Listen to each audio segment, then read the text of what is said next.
kuparticipate kuelekeza vitu fulani ambazo kwa vinapatikana ambazo zinahitajika kama waanze mavuno yao ya soja. Hapa tunaona hapa kuna hektari na soja. Ile milima kule iko katikati ya shamba. Ile milima kule iko katikati ya shamba.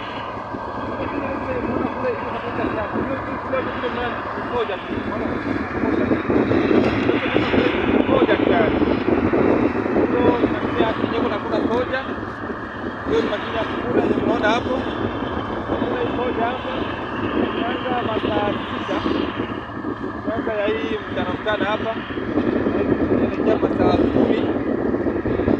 Kama masaa 12 tutakuwa tunafunga mavuno. Hapa ni eka 3 ya soja, alitoa mile hektari ya soja kwa ambayo hivi ni bono papi. Ndogo ambayo kwa hapa imeandikwa kwa sababu ya kuja kuonyesha vitu fulani hapa hivi ambavyo vinahitajika juu ya kwanza mavuno yao.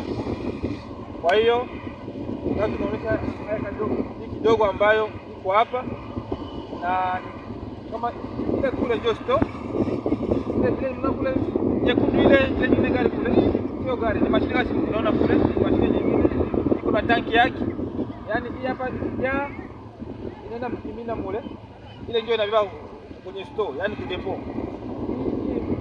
Kama tunaona kule tunakaja kwa hiyo hii sehemu hapa yote ile tanki yake ya